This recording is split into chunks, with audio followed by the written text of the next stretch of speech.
الأمور محدثاتها وكل محدثة بدعة وكل بدعة ضلالة وكل ضلالة في النار. وقال الله تبارك وتعالى في موضع آخر: الذي خلق الموت والحياة ليبلوكم أيكم أحسن عملا. وقال النبي صلى الله عليه وسلم: من عمل عملا ليس عليه أمرنا فهو رد. সমস্ত প্রশংসা, গুণগান ও গুণকীর্তন সেই মহান রব্বুল আলামিনের নিমিত্তে, যার অসীম দয়ায় আমরা আজকে একটি দ্বীনি সভায়, এমন দ্বীনি সভায় যেখানে বাস্তবে মুহাম্মদুর রাসূলুল্লাহ সাল্লাল্লাহু আলাইহি ওয়াসাল্লামের নীতিমালাকে স্পষ্টভাবে মানুষের সামনে উপস্থাপন করার আপ্রাণ চেষ্টা করা হচ্ছে। এমন সবাই আমাদেরকে একত্রিত হওয়ার আল্লাহ রাব্বুল আলামিন সম্মতি দান করেছে, তাই বলি আলহামদুলিল্লাহ। অতঃপর দরুদ ও সালাম অবতীর্ণ হোক, বিবর্ষিত হোক সমগ্র নবী রাসূলগণের প্রতি, বিশেষ করে মুহাম্মদুর রাসূলুল্লাহ সাল্লাল্লাহু আলাইহি ওয়াসাল্লামের প্রতি, যিনার আপ্রাণ চেষ্টা কারণে আজকে আমরা একটি এমন দিন পেতে সক্ষম হয়েছি যে দিনে দিবা এবং রাত্রি উভয়টি উজ্জ্বল, যার কোনো অংশের মধ্যে সন্দেহ বা কোনো অংশের মধ্যে ডাউট করার কোনো সুযোগ নাই। প্রত্যেকটা অংশ স্পষ্ট, উজ্জ্বল, যার মধ্যে কোনো অন্ধকার এবং পথভ্রষ্টতার কোনো ধরনের অবকাশ নাই। তাই সে নবীর উপর আমরা ছোট্ট করে একটা দরুদ পাঠ করি, আল্লাহুম্মা সাল্লি আলাইহি আল্লাহুম্মা বারিক আলাইহি। এই মজলিসে উপস্থিত ইসলাম দরদি ভাই সকল, আজকে আমি যে টপিকের উপর আলোকপাত করতে চাই সেটি হচ্ছে মানহাজে সালাফ। মানহাজে সালাফ একটি এমন জিনিস বা এমন একটি পথ, একটা এমন মত, একটা এমন তরিকা, একটি এমন রাস্তা, এই রাস্তার ওপর যদি, এই পথের ওপর যদি কোনো ব্যক্তি অটল থাকে মৃত্যু পর্যন্ত, সে ব্যক্তি অবশ্যই জান্নাতে যেতে সক্ষম হবে, আর সে ব্যক্তি অবশ্যই জাহান্নাম থেকে পরিত্রাণ পাবে। মানহাজে সালাফি একমাত্র হকের পথ, এই ব্যতীত ভিন্ন আর কোন পথই হকের পথ নয়। এটাই একমাত্র সিরাতে মুস্তাকিম। এই সেই মত যে মতকে সাহাবায়ে কেরাম রাদিয়াল্লাহু আলাইহিম আজমাইন, তাবেঈন ইযাম, মুহাদ্দিসিন কিরাম, মুফাসসিরিন ইযাম, সমগ্র ইসলামের উজ্জ্বল ব্যক্তিরা এই মত ও পথকে অবলম্বন করেছে। এই মত ও পথের মাধ্যমেই তারা নিজের জীবনকে আলোকিত করেছে এবং সমাজকে আলোয় পরিপূর্ণ করে দিয়েছে, তাদেরকে অন্ধকার থেকে বাইর করে আলোর দিকে ধাবিত করতে সক্ষম হয়েছে। এজন্য আমি সর্বপ্রথম মানহাজে সালাফ এই শব্দটির শাব্দিক ও পারিভাষিক অর্থ আপনাদের সামনে উপস্থাপন করব। মানহাজে সালাফ দুইটি শব্দ আছে, মানহাজ একটি হচ্ছে সালাফ। মানহাজ আরবিতে কাকে বলে? এই মর্মে বলা হচ্ছে কুল্লু মান তাকাদ্দামাকা ফাহুয়া সালাফুকা, কুল্লু মান তাকাদ্দামাক ফাহুয়া সালাফুক। যে কিছু যত সমস্ত ব্যক্তি আপনার পূর্বে অতিবাহিত হয়েছে সকলে হচ্ছে আপনার সালাফ। শাব্দিক অর্থ অনুযায়ী যারা আপনার পূর্বে যতগুলি ব্যক্তি কি করেছে, অতিবাহিত হচ্ছে, সকলেই হচ্ছে আপনার জন্য সালাফ। এবং পারিভাষিক অর্থে বা ইসলামিক অর্থে সালাফ কাকে বলা হবে?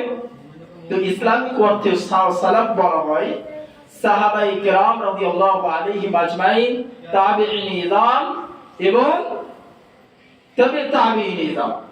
তিনটি যুগ, যে যুগের সম্পর্কে রাসূল আকরাম সাল্লাল্লাহু আলাইহি ওয়াসাল্লাম হাদিসের মধ্যে বলেছেন খায়রুন নাসি করনি সুম্মা আল্লাযীনা ইয়ালুনহুম সুম্মা আল্লাযীনা ইয়ালুনহুম সুম্মা আল্লাযীনা ইয়ালুনহুম। সহিহুল বুখারী হাদিস নম্বর 2652। আল্লাহ রাসূল সাল্লাল্লাহু আলাইহি ওয়াসাল্লাম এখানে স্পষ্ট করেছেন খায়রুন নাস, মানুষের মধ্যে সবচেয়ে উত্তম মানুষ, সবচেয়ে শ্রেষ্ঠ মানুষ, সবচাইতে বেশি হেদায়েতের উপর অটল মানুষ করনি, যারা আমার যুগে আছে। সুম্মা আল্লাযীনা ইয়ালুনহুম, তারপরে যারা হবে সুম্মাল্লাযীনা ইয়ালুনহুম, তারপরে যারা আমার যুগে সাহাবায়ে কেরাম রাদিয়াল্লাহু আলাইহিম আজমাইন, তারপরের যুগে তাবেঈন ইজম। তাবেঈন কে হচ্ছে যারা ঈমানের অবস্থায় সাহাবায়ে কেরামের সাথে সাক্ষাৎ করেছে এবং ঈমানের অবস্থায় ইহকাল ত্যাগ করেছে, মৃত্যুবরণ করেছে, তারা হচ্ছে তাবেঈন। এবং তারপরের যুগ তারা কি হচ্ছে তবে তাবেঈন। তবে তাবেঈন করে যে ব্যক্তিরা, যে সৌভাগ্য ব্যক্তিরা তাবেঈন ইজমকে ঈমানের অবস্থায় দেখেছে, সাক্ষাৎ করেছে এবং ঈমানের অবস্থায় মৃত্যুবরণ করেছে, এই সমস্ত ব্যক্তিকে তবে তাবেঈন বলে। এই তিনটি যুগের ব্যাপারে রাসূল আকরাম সাল্লাল্লাহু আলাইহি সাল্লাম বলেছেন এরা হচ্ছে সবচেয়ে শ্রেষ্ঠ যুগের ব্যক্তি, এরা হচ্ছে সবচেয়ে শ্রেষ্ঠ যুগের ব্যক্তি।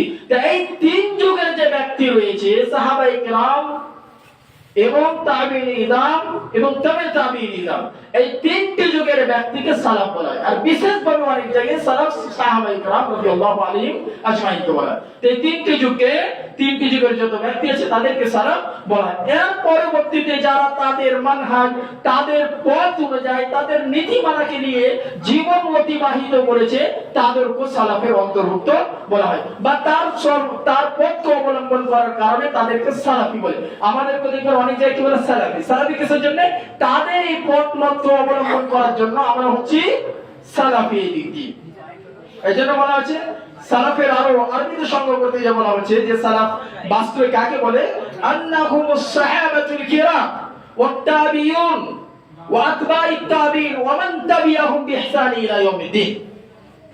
এই কথাটি উল্লেখ করা আছে আল আসারুল ওয়ারিদা আনিস সালাফ ফিল আকিদা, পৃষ্ঠা নম্বর 34 এর মধ্যে, যে সালাফ হচ্ছে, সালাফ বলতে তাদেরকে বোঝানো হয় সাহাবায়ে কেরাম রাদিয়াল্লাহু আলাইহিম আজমাইন এবং তাবেঈন ইজম এবং তাবেঈন ইজমদের যারা অনুসরণ করেছে অর্থাৎ তবে তাবেঈন, তার পরবর্তী যারাই সালাফদের পথকে অবলম্বন করেছে তারা সকলেই সালাফের অন্তর্ভুক্ত। এইভাবে ইমাম ইবনে বাজ রাহিমাহুল্লাহ, আরবের সবচেয়ে বড় মুফতি ছিল, তিনি বলেন হুম আহলিল কুরুনিস মুফাদ্দালা মিনাস সাহাবাতি ওয়াত তাবিঈন ওয়া আতবাইহিম। যে সালাফ বলতে কুরুনে মুফাদ্দিলা, ফজিলতপূর্ণ যুগের ব্যক্তিরা, তারা কি হচ্ছে? এক নম্বর হচ্ছে সাহাবী, দ্বিতীয় হচ্ছে তাবিঈন, তৃতীয় হচ্ছে যারা তাবিঈনদের অনুসরণ করেছে। এটা ইমাম ইবনে বাজ রাহিমাহুল্লাহ তার কিতাবের মধ্যে উল্লেখ করেছে। এই সমস্ত জিনিস দ্বারা যা বোঝাচ্ছে সালাফ বলতে কাকে বোঝানো হচ্ছে? এই তিন যুগের ব্যক্তিদেরকে বোঝানো হচ্ছে, সাহাবায়ে কেরাম, তাবেঈন ইজম, তবে তাবেঈন ইজম, এদেরকে সালাফ বলা হয়। মানহাজ মানে কি? মানহাজের শাব্দিক অর্থ যদি দেখেন, মানহাজ হচ্ছে, মানহাজের অর্থ হচ্ছে তরিকা, রাস্তা, তরিকা এবং রাস্তা, তরিকা এবং রাস্তা, তাকে মানহাজ বলা হয়, তাকে মানহাজ বলা হয়। তো মানহাজ আর সালাফ এই দুটাকে যদি যুক্ত করেন তো কি অর্থ দাঁড়াবে? মানহাজে সালাফ, সালাফদের তরিকা, সালাফদের রাস্তা, সালাফদের পথ, সালাফদের মত। আর সালাফ বলতে কে? সাহাবায়ে কেরাম, তাবেঈন ইজম, তবে তাবেঈন ইজম। তো এদের পথ মতকে বলা হয় মানহাজে সালাফ, মানহাজে সালাফের নির্ভর। এক কথাই বলতে পারেন মানহাজে সালাফ বলতে উদ্দেশ্য হচ্ছে ওই মত ও ওই দিনকে বুঝার ওই মত ও পথ যা সাহাবায়ে কেরাম রাদিয়াল্লাহু আলাইহিম আজমাইন, তাবেঈন ইজম এবং তবে তাবেঈন ইজমের নিকটে ছিল। এটাই হচ্ছে কি মানহাজে সালাফ, এটাই হচ্ছে মানহাজে সালাফ। দিনকে বুঝার পথ ও মত, যেই পথ মত সাহাবায়ে কেরাম, তাবেঈন ইজম এবং তবে তাবেঈন ইজমের নিকট ছিল, সেটাই হচ্ছে মানহাজে সালাফ, এটাই হচ্ছে মানহাজে সালাফ। মানহাজে সালাফ একমাত্র কেন হিদায়াতের পথ? মানহাজে সালাফের প্রয়োজন কেন? সাহাবায়ে কেরাম এবং তাবেঈন ইজম ও তবে তাবেঈন ইজম এদের পথকে কেন আমরা অবলম্বন করব? দিনকে বোঝার জন্য তাদের পথকে কেন অবলম্বন করব? এটা প্রশ্ন করতে পারেন। এর উত্তর আল্লাহ রাব্বুল আলামিন পবিত্র কোরআনের মধ্যে এবং রাসূল আকরাম সাল্লাল্লাহু আলাইহি সাল্লাম হাদিসের মধ্যে বলেন فإنه من يعش منكم بعدي فسيرى اختلافا كثيرا فعليكم بسنتي وسنة الخلفاء الراشدين المهديين تمسكوا بها وعضوا عليها بالنواجذ وإياكم ومحدثات الأمور فإن كل محدثة بدعة وكل بدعة ضلالة। সুনানে আবি দাউদ হাদিস নম্বর 4607। আল্লাহ রাসূল সাল্লাল্লাহু আলাইহি ওয়াসাল্লাম এখানে স্পষ্ট করেন, ফাইন্নাহু মান ইয়াইশ মিনকুম, আমার পরে যারা তোমরা জীবিত থাকবে, ফাসায়া ইখতিলাফান কাসীরা, তারা অনেকগুলি মতভেদ মতলক্ষ্য দেখবে, নিজেদের মধ্যে অনেক ধরনের মতভেদ দেখবে, যা আমরা আজকের যুগে দেখছি। প্রত্যেকটা পাড়ায়, প্রত্যেকটা গ্রামে, দূরের কথা, প্রত্যেকটা ঘরে এমন সমস্যা হয়ে গেছে, ঘরে সমস্যা হয়ে গেছে, মতবাদ আলাদা। আল্লাহ রাসূল সাল্লাল্লাহু আলাইহি ওয়াসাল্লাম ভবিষ্যৎবাণী তার জীবদ্দশায় বলেছেন, আর তার জীবদ্দশায় বিভিন্ন মত ছিল না। তখন তিনি বলেছেন, ফাইন্নাহু মান ইয়াইশ মিনকুম বাদি ফাসায়ারা ইখতিলাফান কাসীরা, তোমাদের মধ্যে যারা আমার মৃত্যুর পর জীবিত থাকবে তারা অনেক ধরনের মতভেদ দেখবে। তখন তোমাদের করণীয় কি হবে? ফাআলাইকুম বিসুন্নতি ওয়া সুন্নাতিল খুলাফায়ে রাশিদিনের মাহদিয়িন, তখন তোমাদের দায়িত্ব হচ্ছে তোমরা আমার সুন্নাহ এবং খুলাফায়ে রাশিদিনদের সুন্নাহকে তোমরা অবলম্বন করবে। সাহাবায়ে কেরাম হচ্ছে খুলাফায়ে রাশিদিন, সাহাবায়ে কেরাম তো সুতরাং তারা হচ্ছে সালাফ। তো সালাফদের পথকে আল্লাহ রাসূল সাল্লাল্লাহু আলাইহি সাল্লাম এই সময় অবলম্বন করার আদেশ করেছে। এইভাবে আরো হাদিসের মধ্যে পাবেন যে মানহাজে সালাফি একমাত্র হেদায়েত প্রাপ্ত এবং একমাত্র মুক্তি প্রাপ্ত দল। আল্লাহ রাসূল সাল্লাল্লাহু আলাইহি সাল্লাম অন্যত্র বলেন, লা ইয়াতিয়ান্না আলা উম্মতি মা আতা আলা বনি ইসরাঈল হাদওয়ান না'ল বিন নার হাত্তা ইন কানা মিনহুম মান আতা উম্মাহু আলানিয়াতান লাকানা ফি উম্মতি মান ইয়াসনাউ যালিক ওয়া ইন্না বনি ইসরাঈল তাফাররাকাত আলা 72 মিল্লাতান ওয়া তাফতারিকু উম্মতি আলা 73 মিল্লাতান কুল্লুহুম ফি নার ইল্লা মিল্লাতান ওয়াহিদা قالوا من هي يا رسول الله قال ما انا عليه واصحابي। সুনান তিরমিজি হাদিস নম্বর 2641। আল্লাহ রাসূল সাল্লাল্লাহু আলাইহি সাল্লাম বলেছেন যে বনি ইসরাঈলদের মধ্যে যত ধরনের মতভেদ, যত ধরনের কুসংস্কার, যত ধরনের খারাপি ছিল, এই সমস্ত জিনিস আমার উম্মতে আসবে। তাদের সাথে আমাদের সাদৃশ্য কেমন হয়? যেমন একটি পায়ের জুতা অপর পায়ের জুতার সমান হয়, তেমন ভাবে বনি ইসরাঈল আর আমাদের এরকম দৃষ্টান্ত হয়ে যাবে। তাদের মতে পায়ের যেরকম জুতা দুইটি সমান হয়, তেমন আমরাও তাদের মতো হয়ে যাব। যদি তাদের মধ্যে কোনো ব্যক্তি তার মায়ের সাথে অশ্লীল কাজ করার জন্য আসে, ব্যভিচার করার জন্য, তাই উম্মতের মধ্যে জঘন্য বৈশিষ্ট্যর ব্যক্তি থাকবে যে তার মায়ের সাথে ব্যভিচার করবে। তারপরে বলছে ওয়াইন্না বনি ইসরাঈল তাফাররাকাত আলা 72 মিল্লাতান, বনি ইসরাঈল 72টি দলে বিভক্ত হয়েছিল এবং আমার উম্মাহ 73টি দলে বিভক্ত। কুল্লুহুম ফিন্নার ইল্লা মিল্লাতান ওয়াহিদা, সকলেই জাহান্নামে যাবে একটি দল ব্যতীত, একটি মত ব্যতীত। সাহাবায়ে কেরাম রাদিয়াল্লাহু আলাইহিম আজমাইন জিজ্ঞাসা করেন, তারা কি হবে? আল্লাহ রাসূল সাল্লাল্লাহু আলাইহি সাল্লাম, যারা জান্নাতে যাবে তারা কি হবে? রাসূল সাল্লাল্লাহু আলাইহি সাল্লাম বলেন, মা আনা আলাইহি ওয়া আসহাবি। অন্য বর্ণনার মধ্যে আছে আল ইয়াউম, যে আজকে আমি এবং আমার সঙ্গী সাহাবায়ে কেরাম রাদিয়াল্লাহু আলাইহিম আজমাইন যে মতের উপর আছে, এই মতটার উপর যারা থাকবে তারাই জান্নাতে যাবে, তারাই মুক্তি প্রাপ্ত হবে, তারাই জাহান্নামের আগুন থেকে বাঁচতে পারবে এবং জান্নাতে অধিবাসী হতে সক্ষম হবে। এবারে তার কেউ হতে পারবে না। সেখানে কি সাহাবায়ে কেরামের কথা বলে, সাহাবায়ে কেরাম কিছু মানা সালাফ, সাহাবায়ে কেরাম কাছে সালাফ। তো সাহাবা কোন মতে ছিল?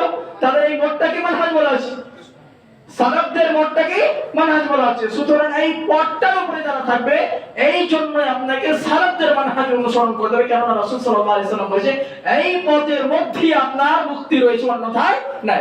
আর এই পথের উপর যারা অটল থেকে রয়েছে, বিরাজমান রয়েছে, তারা নবী আকরাম সাল্লাল্লাহু আলাইহি সাল্লামের যুগ থেকে নিয়ে কিয়ামতের সকাল পর্যন্ত থাকবে। আল্লাহ রাসূল সাল্লাল্লাহু আলাইহি সাল্লাম অন্যত্র বলেন لا تزال طائفة من أمتي ظاهرين على الحق لا يضرهم من خذلهم حتى يأتي أمر الله وهم كذلك। সহিহ মুসলিম হাদিস নম্বর 1920। আল্লাহ রাসূল সাল্লাল্লাহু আলাইহি সাল্লাম বলেছেন, لا تزال طائفة من أمتي, আমার উম্মতের একটি দল সর্বদা হকের উপর অটল থাকবে।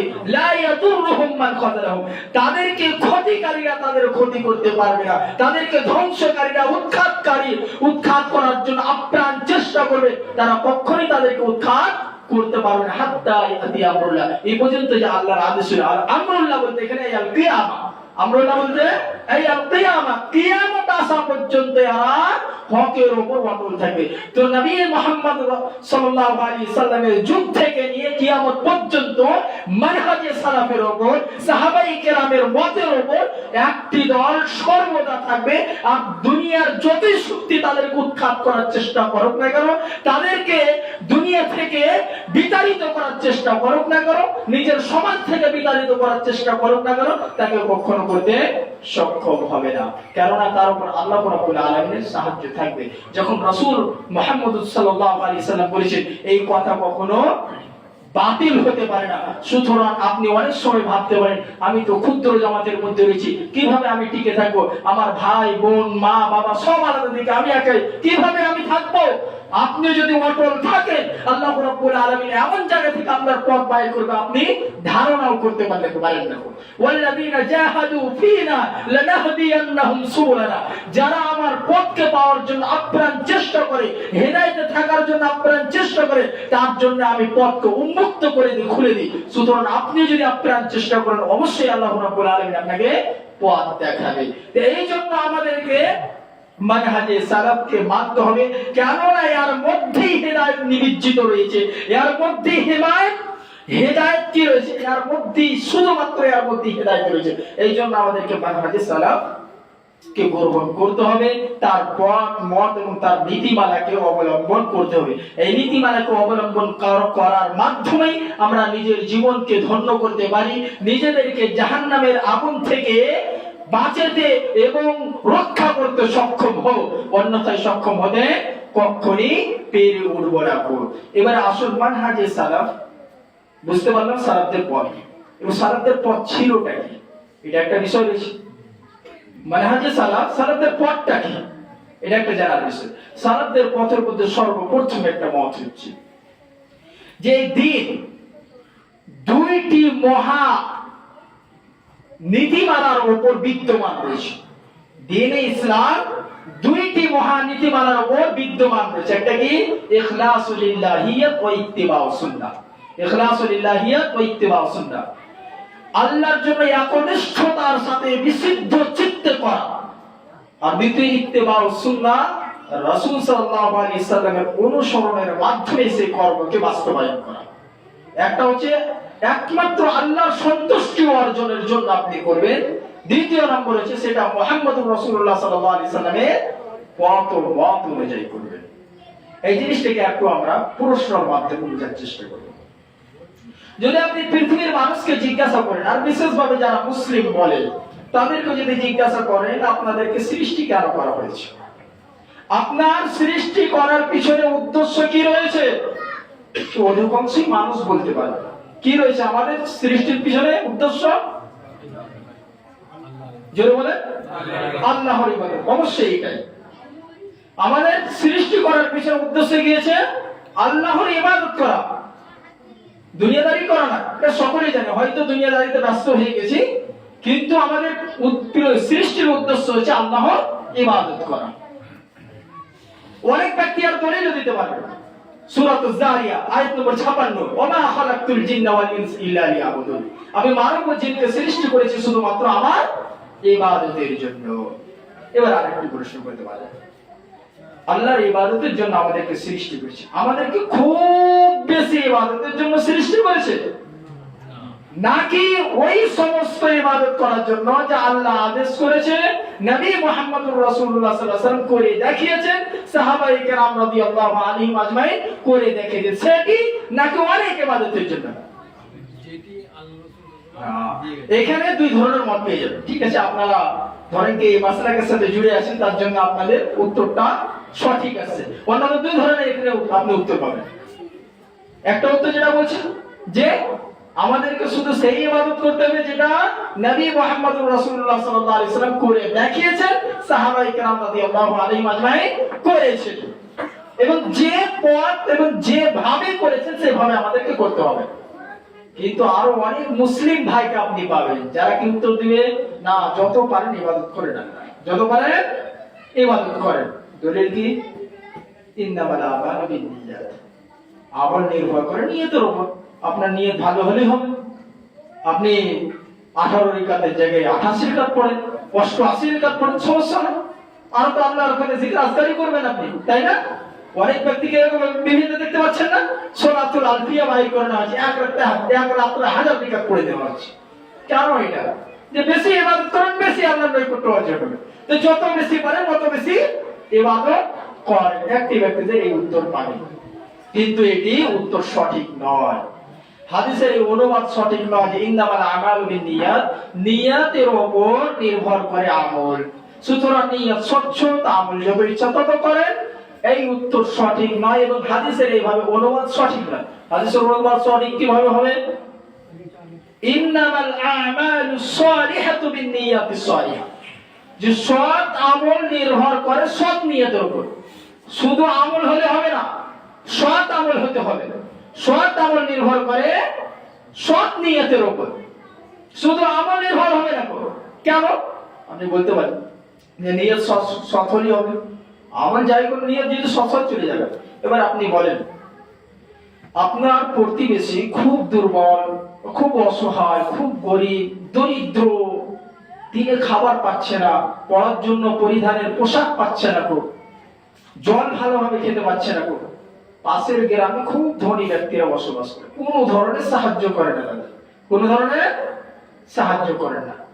আপনি 2-4টি মানুষকে নিয়ে একটা টিম বানালেন যে আজকে রাত্রে যে তাদের ধন সম্পদ লুটে আনবো, আর লুটে এনে যে অসহায় ব্যক্তি আছে সকলে সাহায্য করবো, সবকে জামা কাপড় এবং খাবার, জল, সব জিনিস তাদের ব্যবস্থা করে দেবো। আমরা মোটা অ্যামাউন্ট একটা লুটবো, কিন্তু সব তো ধনী আছে। এই বলে আপনি লুটে নিচে থাকেন। আপনার উদ্দেশ্য কি? মানুষের সাহায্য করা। আর ইসলামে সাহায্য করার এত তাকিদ করা হয়েছে, এত বেশি আপনাকে ফোর্স করা হয়েছে। এখানে রাসূল সাল্লাল্লাহু আলাইহি ওয়াসাল্লামের সম্পর্কে বলা হয় যে তার প্রতিবেশীর সম্পর্কে এতদিনই লক্ষ্য রাখবেন যেন তার পরিবারের একটা সদস্য, তার পরিবারের যদি হিন্দু ব্যক্তি হয় তারও কথা বলা হচ্ছে। যদি আপনার পাশে আপনার প্রতিবেশী যদি হিন্দু হয়, গায়র মুসলিম হয়, তাকেও আপনার লক্ষ্য রাখতে হবে। তার মূর্তি পুজোতে সাহায্য আপনাকে করতে হবে না। আজকের যুগে এটা বিশাল বড় একটা সমস্যা হয়েছে। আজকে ভাইচারা দেখাতে যে, ভ্রাতৃত্ব দেখাতে যে কি করছে, তাদের ঠাকুরের কাছে যে বসে থাকছে, সেখানে সবাই মাথা নত করছে। এর মাধ্যমে কিন্তু ঈমান আপনার ধ্বংস হয়ে যাবে। তাই ধার্মিক জিনিসের মধ্যে কোন ধরনের সাহায্য সহযোগিতা চলবে না। কিন্তু ব্যক্তিত্ব হিসাবে তার খাবারের প্রয়োজন আছে, তার পোশাকের প্রয়োজন আছে, তার পড়ার প্রয়োজন আছে, এই জায়গায় আপনি যথাযথভাবে তার সাহায্য করেন। কিন্তু ধার্মিক সেখানে নয়। কেন? তার সাথে আমার মতভেদ ধার্মিক নিয়ে। কোন ব্যক্তির সাথে মুসলিমের শত্রুতা হয় না। মুহাম্মদুর রাসূলুল্লাহ সাল্লাল্লাহু আলাইহি সাল্লাম যে দাওয়াত নিয়ে এসেছিলেন, তার আশেপাশে সব কাফির মুশরিক ছিল। কে ছিল? সকলেই কাফির মুশরিক ছিল। আল্লাহ রাসূল সাল্লাল্লাহু আলাইহি সাল্লাম যদি ভেবে নিতেন এত মূর্তি পূজা এরা আমার শত্রু, তাদেরকে দাওয়াত করে দেব আমি, যাক জাহান্নামে না। আল্লাহ রাসূল সাল্লাল্লাহু আলাইহি সাল্লামকে এই দাওয়াত ছিল। রাসূল সাল্লাল্লাহু আলাইহি সাল্লামের কি থিংকিং ছিল যে জাহান্নামে যাচ্ছে তাকে টেনে আনাই তো আমার কাজ, কেননা তার বডির সাথে আমার কোনো শত্রুতা নাই। তার আকীদা, বিশ্বাস, মানহাজের সাথে আমার শত্রুতা রয়েছে। তার আকীদা, বিশ্বাস, মানহাজের সাথে শত্রুতা রয়েছে। তো আপনার পাশেই একটা গায়র মুসলিম বসবাস করছিল, কিছুদিন পর সে ঈমান গ্রহণ করে নিল। সে ব্যক্তিকে আপনি ভালোবাসেন কি বাসেন? ধার্মিক দিক থেকে ভালোবাসেন। ব্যক্তি তো সেটা, ব্যক্তি তো সেটা যাকে আপনি ঘৃণা করছিলেন। আরো সাধারণ ভাবে সিম্পল উদাহরণ, রাসূল সাল্লাল্লাহু আলাইহি সাল্লামের যুগে এই যে বদরের যুগে যাদের সাথে লড়াই করলো, হযরত খালিদ বিন ওয়ালিদ রাদিয়াল্লাহু তাআলা, যিনি ইসলামের সবচেয়ে বড় যোদ্ধা, এত আল্লাহ রাব্বুল আলামিন তার হাতে কখনো পরাজয় লিখেনি। যে যুদ্ধে তিনি অংশগ্রহণ করেছেন প্রত্যেকটা যুদ্ধে বিজয় মুসলিমরা লাভ করেছে। উহুদের যুদ্ধে কোথা থেকে লড়াই করেছিল? কাফেরদের দিক থেকে, কাফেরদের দিক থেকে লড়াই করেছিল। আর তিনার আক্রমণের কারণে মুসলিমরা পরাজয় হয়েছিল। তারপরে যখন সে ব্যক্তি ঈমান গ্রহণ করলো, তখন সে ব্যক্তির স্থান কি ছিল? কেউ ঘৃণা করতো? চোখের তারা কাজল হয়েছিল, চোখের তারা হয়েছিল, অত্যন্ত বেশি সম্মান ছিল তার। হযরত আবু বকর সিদ্দিক রাদিয়াল্লাহু তাআলা চিফ কমান্ডার বানিয়ে দেন তাকে। আল্লাহ রাব্বুল আলামিন তাকে এত সম্মান দিয়ে সাইফুল্লাহ তাকে বলে আখ্যায়িত করা হয়েছে, আল্লাহ দরবারে। তো এই ব্যক্তি কি করেছিল? উহুদের মুসলিমদের সাথে লড়াই করেছিল, অনেক মুসলিমকে হত্যাও করেছিল। তারপরে যখন মুসলিম হলো তখন তার সাথে শত্রুতা থাকলো। এখান থেকে কি হয়ে যাচ্ছে? মানুষের সাথে মুসলিমের শত্রুতা নাই, তার আকীদা, বিশ্বাস ও মানহাজের সাথে শত্রুতা রয়েছে। সুতরাং আপনি আপনার প্রতিবেশীকে দেখবেন, কিন্তু দেখার অর্থ এটা নয় তার মূর্তি পুজোতে আপনি সাধবেন। তার যে ধার্মিক অনুষ্ঠান রয়েছে সে ধার্মিক অনুষ্ঠানে আপনি অংশগ্রহণ করবেন। এটা আপনার মানহাজ ও পদ্ধতি হওয়া উচিত নয়, যেটা আজকে চরমভাবে মুসলিমেরা জড়িত এই দিকে। এই জন্য আপনাকে এখানে সাবধান হতে হবে। গায়ের মুসলিম যদি আছে তার আপনি সাহায্য সহযোগিতা করতে পারেন, কিন্তু তার মানহাজ গ্রহণ করতে পারেন না। যাই হোক, আমি বলতে যাচ্ছিলাম কি, যে আপনি আপনার প্রতিবেশী পাশে কি আছে, অসহায় রয়েছে, তা আপনি লুটমার করে এসে তাদেরকে কি করে সাহায্য করে দিলেন। তো সাহায্য একটা বিশাল বড় একটা কি নেকির কাজ। এক অপরের সাহায্য সহযোগিতা করা অনেক বড় একটা কারে খাইর, ভালো কাজ, যাতে কোনো ধরনের কোনো মুসলিমের দ্বিধাদ্বন্দ্ব নাই, সকলে ঐক্যমত এই ব্যাপারে। তারপর তার কাজটা কি ভালো হবে? সে ব্যক্তি লুট করেছে কাজ জন্য অসহায় ব্যক্তিদের সাহায্য করা, খুব ভালো কাজ, সাহায্য করা, কাজটা ভালো হবে। কেন ভালো হবে না? নিয়ত সঠিক আছে ভাই, তার উদ্দেশ্য সঠিক নয়, কিন্তু তার আমলটা সঠিক নয়, আমলটা সঠিক নয়। তার উল্টো নিলেন, আমল সঠিক আছে, নিয়ত যদি সঠিক নয়, সেটাও গ্রহণযোগ্য হবে, সেটাও করে। যেমন আপনি সলাত, আপনি মাগরিবের সলাত আদায় করেছেন, দেখেছেন বাইরে কারো অনেক ভাই এসেছে, দিনী ভাই এসেছে, খুশি হুজুর সাথে সুন্দরভাবে সলাত আদায় করি, যাতে সব আমাকে বলতে পারে আপনি সরকার নামাজে পড়ে। হ্যাঁ, এইভাবে আপনি একদম প্রত্যেকটা রুকু সিজদা ধীর স্থির ভাবে লম্বা চওড়া করে দিচ্ছেন, কাকে দেখানোর জন্য বললেন আপনি? এই সলাত আপনার গৃহীত হবে, এই সলাতের ফলাফল পাবেন? কেন পাবেন না? সলাতের সম্পর্কে বলা হয়েছে আল্লাহর নিকট সবচেয়ে বেশি প্রিয় আমল এটা। রাসূল মুহাম্মদ সাল্লাল্লাহু আলাইহি সাল্লাম মৃত্যুর সময় বলছে, আমার চোখের শীতলতা হচ্ছে সালাত, এর মাধ্যমে আমি কি হয়, আমার হৃদয় তৃপ্তি পায়, আমার চোখ শীতল হয়ে যায়। মৃত্যুর সময় বলছে আসসালাহ আসসালাহ, আমার উম্মত কখনো সালাতকে ত্যাগ করবে না। সেই সালাত পড়েও আপনি কিন্তু জাহান্নামে চলে যাবেন, শুধুমাত্র নেকি পাবেন না তাই নয়, রিয়াকারী যদি মানুষের লোক দেখানোর সালাত হয়, কিয়ামতের দিবসে যখন আল্লাহ রাব্বুল আলামিন হিসাব কিতাব করবে, তারপরে যারা রিয়াকারী করেছে, এক অপরকে দেখিয়ে সৎ আমল করেছে, তাদের কাছে যাও আর তার কাছে প্রতিদান নিয়ে নাও। বুঝতে পারবেন? সেটা নিজে নফসি নফসি করবে, আমার কি হবে, আমার কি হবে, প্রত্যেকটা ব্যক্তির এই অবস্থা হবে। তো সে আপনি যদি সালাত আদায় করেন, যে সালাতের মধ্যে আল্লাহর সবচেয়ে নৈকট্য অর্জন হয়, সিজদা, যেখানে আল্লাহর সাথে একদম ডাইরেক্ট সম্পর্ক, যা কথা বলছেন আপনার সাথে সঙ্গে সঙ্গে কথা বলছে। সূরা ফাতিহার ব্যাপারে সহিহ মুসলিমের মধ্যে বর্ণিত রয়েছে যে আপনি একটা যে শব্দ বলছেন, প্রত্যেকটা শব্দের আপনার উত্তর দেয় আল্লাহ। আপনি বলছেন আলহামদুলিল্লাহি রাব্বিল আলামিন, আল্লাহ রাব্বুল আলামিন তার পরিবর্তে উত্তর দিচ্ছে। প্রত্যেকটা শব্দে আপনার সাথে আল্লাহ রাব্বুল আলামিন কথাবার্তা বলে। কিন্তু এই সালাত এত উত্তম আমল হওয়ার পরও যদি আপনার নিয়তে খোট হয়, তখন এই আমল গৃহীত আর হবে না। তাই ইন্নামাল আমালু বিন্নিয়াতি হাদিসের আসল অর্থ কি দাঁড়াচ্ছে? ইন্নামাল আমালুস সালিহাতু বিন্নিয়াতিস সালিহ, যে সৎ আমল সৎ নিয়তের উপর নির্ভর করে, সৎ আমল সৎ নিয়তের উপর নির্ভর করে, সমস্ত আমল নিয়তের উপর নির্ভর করে না। অন্যথা চুরি ডাকাতি সব বৈধ হয়ে যেত। তো ইসলামে যে কোনো কর্ম করার জন্য দুইটি নীতিমালা রয়েছে, দুইটি জিনিসকে ফলো করা অপরিহার্য। একটা হচ্ছে আপনি যে পথ অবলম্বন করেছেন সে পথ, আর অপরটি হচ্ছে উদ্দেশ্য। উদ্দেশ্য এবং পথ উভয়টি স্বচ্ছ হওয়া অপরিহার্য। যে কোনো কর্ম আপনি করবেন, উদ্দেশ্য ও পথ উভয়টি স্বচ্ছ হওয়া অপরিহার্য। দুটার মধ্যে কোনোটা যদি ভুল হয়, তো সেই জিনিস আপনার জন্য ক্ষতিকর হবে, সেই জিনিস আপনাকে ধ্বংসের দিকে ধাবিত করে দিবে। তো বুঝা গেল, আমল গৃহীত হওয়ার জন্য, আমল গ্রহণযোগ্য হওয়ার জন্য দুইটি শর্ত রয়েছে। এই দুইটির মধ্যে কোনো একটি যদি না থাকে, সে আমলের ফলাফল আপনি পাবেন না। এবং আল্লাহ রাব্বুল আলামিন পবিত্র কোরআনের মধ্যে বলেন, আল্লাযী খালাকাল মাউতা ওয়াল হায়াতা লিয়াবলুয়াকুম আইয়ুকুম আহসানু আমালা। সূরা মুলক আয়াত নম্বর 2। আল্লাযী খালাকাল মাউত ওয়াল হায়াত লিয়াবলুয়াকুম আইয়ুকুম আহসানু আমালা। সে সত্তা যিনি মৃত্যু এবং জীবনকে সৃষ্টি করেছে কিসের জন্য? লিয়াবলুয়াকুম, যাতে করে তোমাদের পরীক্ষা নেয়, যাতে করে তোমাদের যাচাই বাছাই করে, আইয়ুকুম আহসানু আমালা, যে তোমাদের মধ্যে কে সবচেয়ে বেশি সৎ আমলকারী। এখানে আল্লাহ রাব্বুল আলামিন এটা বলেনি আইয়াকুম আকসারু আমালা, এই কথা বলেনি যে তোমাদের মধ্যে কে সবচেয়ে বেশি আমলকারী, না, আইয়াকুম আহসানু আমালা, তোমাদের মধ্যে কে সবচেয়ে সৎ আমলকারী, সবচেয়ে বেশি সৎ আমল করে। আর আহসান আমল কাকে বলা হয়?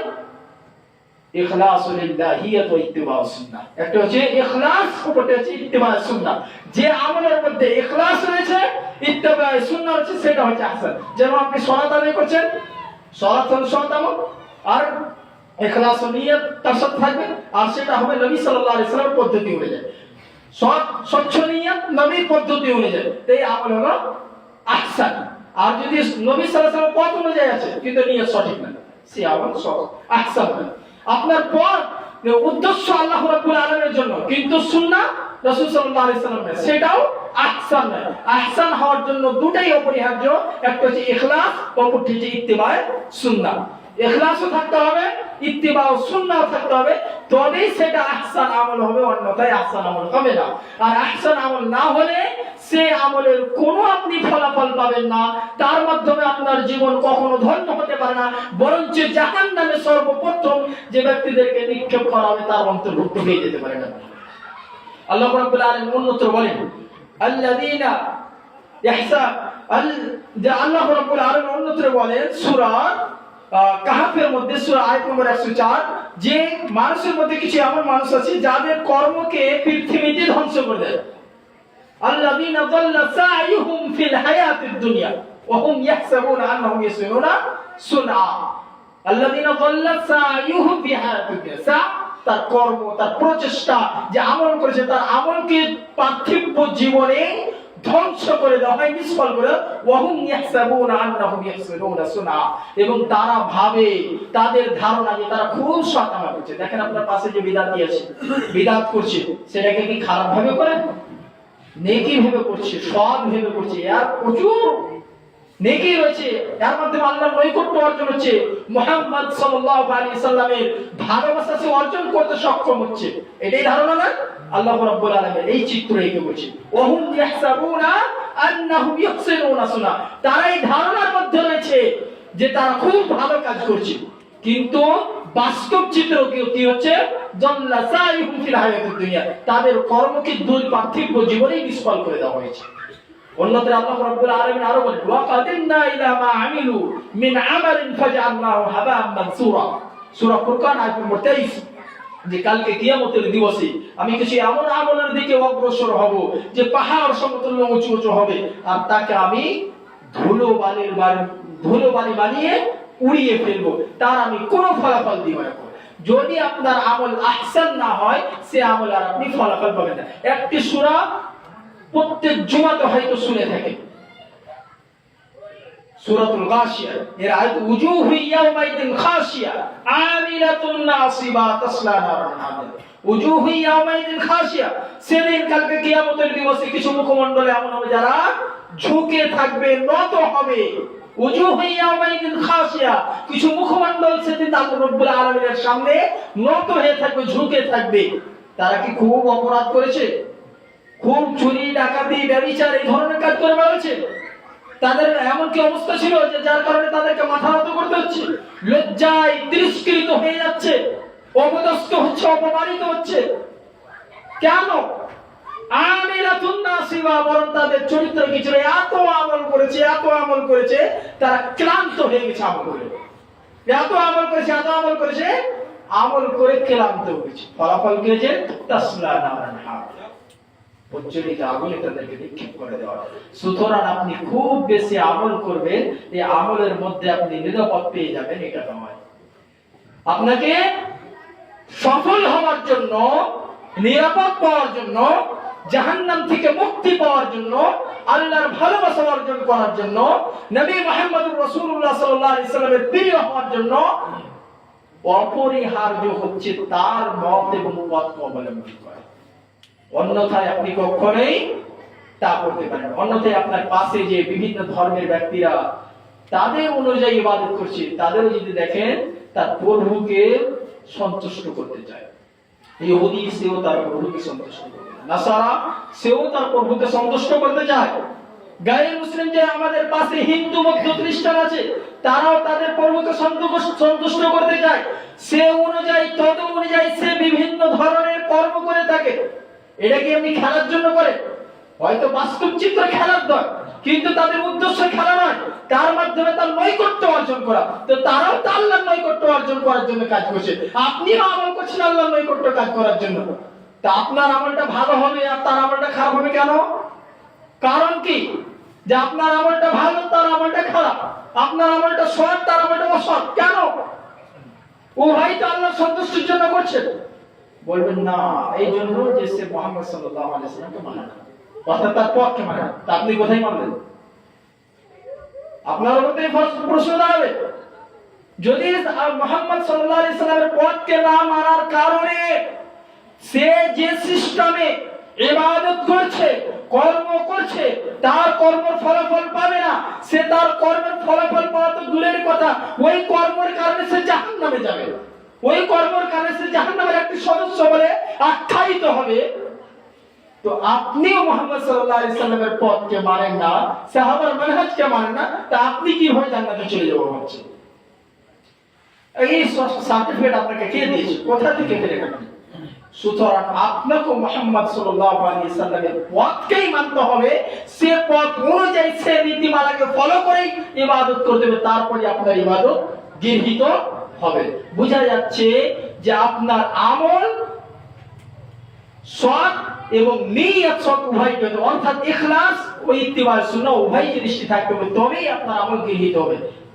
ইমাম সাঈদী তিনি বলেন, ইসলাম দুইটি হাদিসের মধ্যে পুরোভাবে নিমজ্জিত হয়েছে। দুইটি হাদিসকে কোনো ব্যক্তি যদি বাস্তব চিত্রে ফলো করে নেয়, সেই ব্যক্তির জন্য এই দুইটি হাদিস এনাফ হয়ে যাবে, যথেষ্ট হয়ে যাবে। এক নাম্বার হাদিসে উমর ফারুক রাদিয়াল্লাহু আনহু, ইন্নামাল আ'মালু বিন্নিয়াত, ইন্নামাল আমালু বিন্নিয়াত, সমস্ত সব কর্ম নির্ভর করে সব নিয়তের উপর।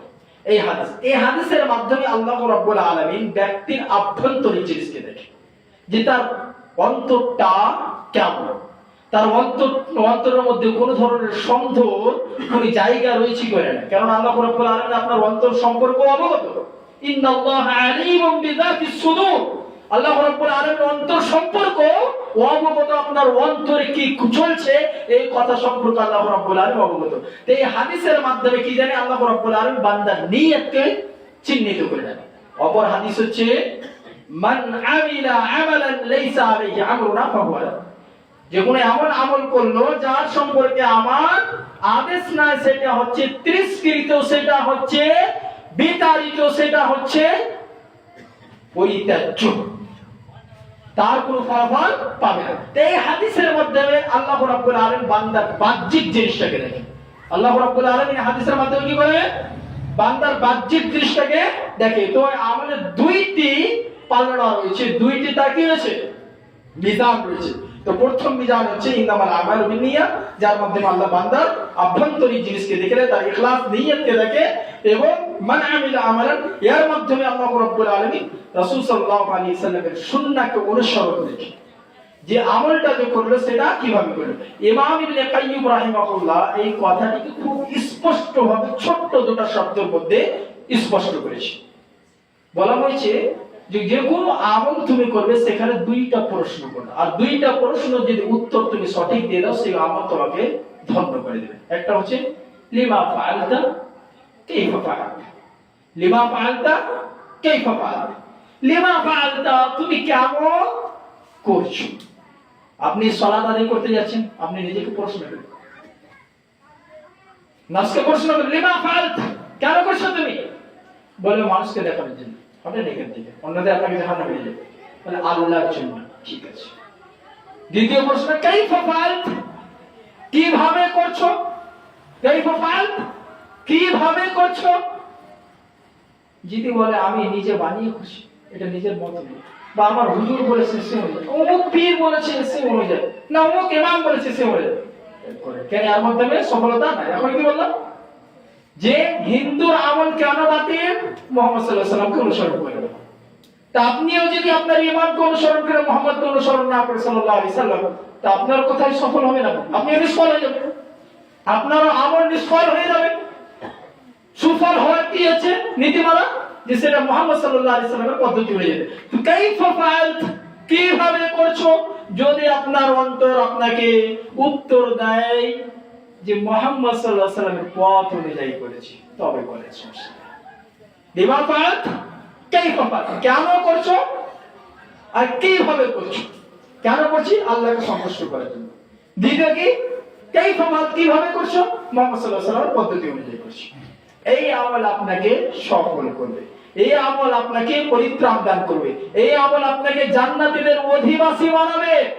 আর যদি বিকল্প কোনো আমল হয়, সে আমল আপনাকে জাহান্নামে নিক্ষেপ করে দেবে। এবার যত ধরনের আমাদের সমাজে আমল আছে, নবী দিবস থেকে নিয়ে 40 আর 7वी 8वी কত ধরনের যে আমল রয়েছে, এই সমস্ত আমলকে এই দুইটি প্রশ্ন ক্যাটাগরি দাও। লেমাফাত হয়তো সব উদ্দেশ্য সঠিক হয়ে যাবে, কেন আল্লাহ সন্তুষ্টির জন্য। কাইফা ফাআলত, কিভাবে করছো, এখানে এসে যাবে। এখানে এটার একটা অস্তিত্ব আর রাসূল মুহাম্মদ সাল্লাল্লাহু আলাইহি সাল্লামের নীতিমালায় আর পাবেন না। যখন পাবেন না, এটা তিরস্কৃত, সব ত্যাগ করবে। আর ত্যাগ না করলে আপনার প্রতিবেশী যার অবস্থা হবে, আপনারও তাই অবস্থা হবে। এই জিনিস ত্যাগ না করলে আপনার প্রতিবেশীর যা অবস্থা হবে, আপনারও তাই অবস্থা হবে। এটা শুধু সাধারণ মানুষের জন্যই নয়। যেই সাহাবায়ে কেরাম রাদিয়াল্লাহু আলাইহিম আজমাইনের সম্পর্কে আল্লাহ রাব্বুল আলামিন সন্তুষ্টি প্রকাশ করেছে, তাদের সম্পর্কে মুহাম্মদ সাল্লাল্লাহু আলাইহি সাল্লাম এই কথাই বলেছেন। যার সম্পর্কে আল্লাহ রাব্বুল আলামিন রাদিয়াল্লাহু আনহু ওয়া রাদওয়ান, যে সাহাবায়ে কেরাম আল্লাহর উপর সন্তুষ্ট, আল্লাহ তাদের উপর সন্তুষ্ট, এর চেয়ে বড় আর কোনো নিয়ামত নেই। জান্নাতি বাসীদেরকে জান্নাতে দিয়ে দেওয়া হবে, তারপরে তাদেরকে জিজ্ঞাসা করবে, আর কিছু তোমাদের চাই না? আল্লাহ কিনবো, এত জিনিস দিয়েছো তুমি, আর চাওয়ার মতো কোন আমাদের মস্তিষ্কে নাই কিছু। আল্লাহ রাব্বুল আলামিন বলে, আরেকটি জিনিস তোমাদের প্রতি উত্তরতে দিয়ে যায়, সেটা কি আমার সন্তুষ্টি, আর তোমাদের উপর কখনো আমি অসন্তুষ্ট হব না। এটা আল্লাহ সবচেয়ে বড় নিয়ামত। কেন, আল্লাহ যদি অসন্তুষ্ট না হয়, আপনি নিশ্চিন্ত ভাবে সফল, দুশ্চিন্তার আর কোনো অবকাশ থাকবে না। আল্লাহর সন্তুষ্টি সবচেয়ে, আল্লাহ যাদের জন্য সন্তুষ্টি ঘোষণা দিয়েছেন, তাদের সম্পর্কে রাসূল মুহাম্মদ সাল্লাল্লাহু আলাইহি ওয়াসাল্লাম বলেন, হযরত আনাস বিন মালিক রাদিয়াল্লাহু তাআলা আনহু হাদিসের বর্ণনাকারী, যে তিনটি ব্যক্তি একদা মুহাম্মদ সাল্লাল্লাহু আলাইহি সাল্লামের খিদমতে আসেন এবং তিনারা মুহাম্মদ সাল্লাল্লাহু আলাইহি সাল্লামের আমল সম্পর্কে জিজ্ঞাসা করতে যান। মুহাম্মদ সাল্লাল্লাহু আলাইহি সাল্লাম তখন ঘরে ছিলেন না, তিনার স্ত্রীগণ ছিলেন। তাদেরকে জিজ্ঞাসা করা হলো, নবী সাল্লাল্লাহু আলাইহি সাল্লাম দিবারাত্রিতে কিভাবে আমল করে, তার ইবাদতের ধরন এবং কত পরিমাণে ইবাদত করে, এই সম্পর্কে তারা জিজ্ঞাসা করলো। জিজ্ঞাসার পর তারা যে উত্তর পেল, তার মাধ্যমে তারা ভাবলো নবী মুহাম্মদ সাল্লাল্লাহু আলাইহি সাল্লাম স্বল্প ইবাদত করে, এটি তার জন্য যথেষ্ট। কেননা আল্লাহ রাব্বুল আলামিন তিনার আগের পিছের সমস্ত গুনাহকে আল্লাহ রাব্বুল আলামিন মোচন করে দিয়েছে, তো তিনার জন্য তো এনাফ। কিন্তু আমরা কত বড় পাপী, আমাদের জন্য এটা এনাফ হবে না। তো তিন ধরনের প্রতিজ্ঞা করে নিল। তিন ধরনের প্রতিজ্ঞা হলো, আমা আনা ফাইন্নী উসাল্লিল লাইল আবাদান। এক ব্যক্তি বলল, আমি সর্বদা পুরো রাত্রি জেগে সালাত আদায় করব, পুরো রাত্রি জেগে সর্বদা সালাত আদায় করব। ক্বাল আখার, আনা আসুমুদ দাহর ওয়া লা উফতির। আমি যুগ ধরে, আমি পুরো মাস ধরে, পুরো বছর ধরে আমি কি করব, সওম পালন করব, ওয়া লা উফতির, আমি ইফতার করব না, রোজা কখনো ভঙ্গ করব না, সওম কখনো ভঙ্গ করব না, সর্বদা সওম পালন করব। ওয়া ক্বাল আখার, আনা আতাযিলু নিসা ফালা তাযাওয়াজ আবাদান। আমি মহিলাদের থেকে পৃথক থাকব, কখনো আমি বিবাহ করব না। উদ্দেশ্য কি ছিল তাদের? যাতে করে বেশি সৎ আমল করতে পারি, আল্লাহর নৈকট্য অর্জন করতে পারি, আমাদের পাপ রাশিকে মোচন করতে পারি। এই উদ্দেশ্য নিয়ে তারা এই তিন ধরনের প্রতিজ্ঞা করে ফেলল, যে আমি সর্বদা পুরো রাত্রি জেগে সালাত আদায় করব, আমি সর্বদা সওম পালন করব, আমি কখনোই স্ত্রীর সাথে, মহিলাদের সাথে আমার সম্পর্ককে জড়িত করব না, যাতে করে আমি তাদের টেনশনে ব্যস্ত হয়ে ইবাদতে আমার যেন খামতি না হয়ে যায়। মুহাম্মদ সাল্লাল্লাহু আলাইহি সাল্লাম ঘরে এলেন, তাদের এই উত্তর সম্পর্কে শ্রবণ করলেন, তারপরে বললেন, আনতুমুল্লাযীনা কুলতুম কাযা ওয়া কাযা। তোমরাই কি তারা যারা এমন এমন কথা বলেছো? শুনে রাখো, আমা ওয়াল্লাহি ফাইন্নী লা আখশাকুম লিল্লাহি ওয়া আতকাকুম লাহ।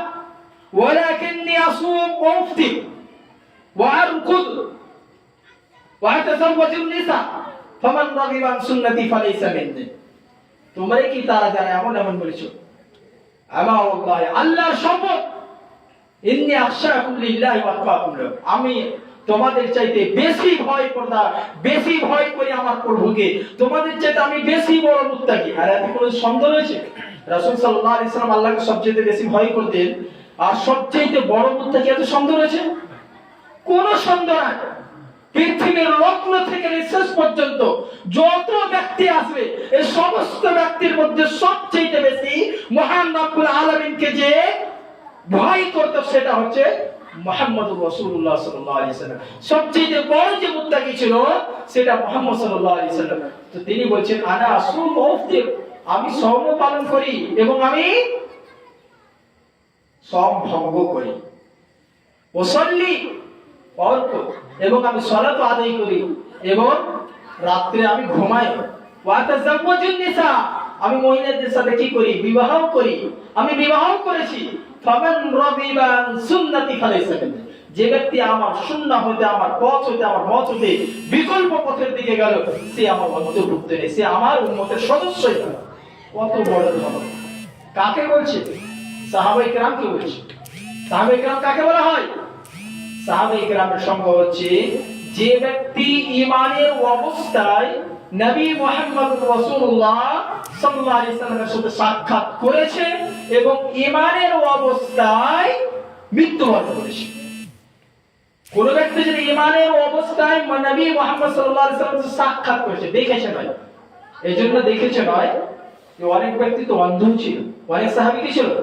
অন্ধ ছিল। অন্ধ যে ছিল সে নবী সাল্লাল্লাহু আলাইহি ওয়াসাল্লামকে দেখেছে? দেখেননি। সাক্ষাৎ তো হয়েছে। এইজন্য সংখ্যা কি হবে? যে ব্যক্তি ঈমানের অবস্থায় নবী মুহাম্মদ সাল্লাল্লাহু আলাইহি ওয়াসাল্লামকে, নবী মুহাম্মদ সাল্লাল্লাহু আলাইহি ওয়াসাল্লামের সাথে সাক্ষাৎ করেছে এবং ঈমানের অবস্থায় মৃত্যুবরণ করেছে, তাই হচ্ছে সাহাবী।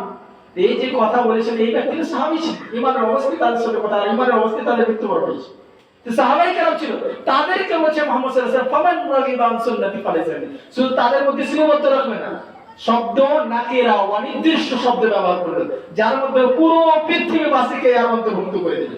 যেই ব্যক্তি আমার কোন সুন্নাত থেকে বিকল্প পথের দিকে ধাবিত হবে, সে ব্যক্তি আমার উম্মতের সদস্যই নয়, সে ব্যক্তি কোনোভাবে সে আমলের মাধ্যমে সফলতা অর্জন করতে পারে না। সে আমলের মাধ্যমে কখনোই সফলতা অর্জন করতে সক্ষম নয়। সুতরাং এই হাদিস দ্বারা জলের মতো স্পষ্ট, আপনাকে ইবাদত করার জন্য দুইটি প্রশ্ন করতেই হবে। লিমা ফাআলত কাইফা ফাআলত, কেন করছেন, কিসের জন্য, কিভাবে করছেন। অর্থাৎ আপনার আমলের মধ্যে ইখলাসুলিল্লাহিয়াত, আল্লাহর সন্তুষ্টি, আল্লাহর একনিষ্ঠতা, আল্লাহ রাব্বুল আলামিনের বিশুদ্ধ চিত্তে একনিষ্ঠভাবে তার ইবাদত করা, এবং দ্বিতীয় হচ্ছে ইত্তিবা সুন্নাহ, নবী মুহাম্মদ সাল্লাল্লাহু আলাইহি ওয়াসাল্লাম অনুকরণের মাধ্যমে আপনাকে করা। যে কোনো ইবাদত করবেন আপনাকে এই দুইটি জিনিস ফলো রাখতে হবে। এই দুইটির মধ্যে কোনোটি যদি খামতি হয়, আপনি কোনোভাবে সে আমলের মাধ্যমে পরিত্রাণ পেতে পারেন না। কেননা আল আমাল আল তুবা, আমল যত রয়েছে সেগুলো সব হারাম আছে, আমল আপনি করতে পারেন। কি কথা বলছি? জি হ্যাঁ, ইল্লা বিমা সাবাতা বিদলিল, কিন্তু দলিল দ্বারা যেটা প্রমাণিত সেটাই আপনি আমল করতে পারেন। কিতাব ও সুন্নাত দ্বারা যেটা প্রমাণিত, ওহীর মাধ্যমে যেটা প্রমাণিত, সেই আমলই আপনি করতে পারে, এই ব্যতীত ভিন্ন আমল করতে পারি না। ভিন্ন আমল করলে আমাকে সেই আমলই জাহান্নামে নিয়ে যেতে হবে। যেমন এখন কয়েকটি কোরআনের আয়াত এবং হাদিস আপনাদের সামনে আমি উপস্থাপন করলাম, যে আমল আপনাকে জাহান্নামে নিয়ে চলে যাবে। সুতরাং আপনাকে আমল করার পূর্বে সচেতন হওয়া অপরিহার্য, যে আপনি যে আমলটি করছেন তাতে আপনার উদ্দেশ্য কি রয়েছে এবং আপনার সিস্টেমটা কি রয়েছে। আপনি যে সালাত আদায় করছেন, সিস্টেম মুহাম্মদ সাল্লাল্লাহু আলাইহি ওয়াসাল্লামের সিস্টেম রয়েছে নাকি আপনার আশেপাশে হুজুর এবং পীরের সিস্টেম রয়েছে, এটা আপনাকে দেখার প্রয়োজন আছে। আপনি বলবেন আমি তো আলিম নয়, কিভাবে আমি দেখব? হাদিস অধ্যয়ন করার আমার মধ্যে ক্ষমতা বা শক্তি নাই, কোরআন পড়ার আমার মধ্যে শক্তি নাই, আমি কিভাবে অর্জন করব?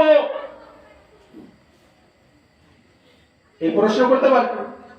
আপনি দুনিয়াদারি হালকা কয়েকদিনের জন্য কয়েকটি সবজিও নিতে যাতে এতভাবে যাচাই বাছাই করে আপনি বাবুল নিচ্ছেন, চতুর্দিক ঘুরিয়ে ফুটো না থাকে দেখে নিচ্ছেন। আর আপনি আমল পুরো যে আমলের মাধ্যমে আপনি চিরস্থায়ী একটি জান্নাত পাবেন, আর যে জান্নাত সম্পর্কে মুহাম্মদ সাল্লাল্লাহু আলাইহি সাল্লাম বলেছে মা লা আইনুন রাআত ওয়া লা উযুনুন সামিআত ওয়া লা খাতারা বি কলবি বাসার, এমন জান্নাত যার সম্পর্কে কোনো কান শ্রবণ করেনি, কোন চক্ষু দৃষ্টিপাত করেনি, কোন অন্তর তার সম্পর্কে গবেষণা করতে পারেন, তার মধ্যে ধারণা কখন আছে।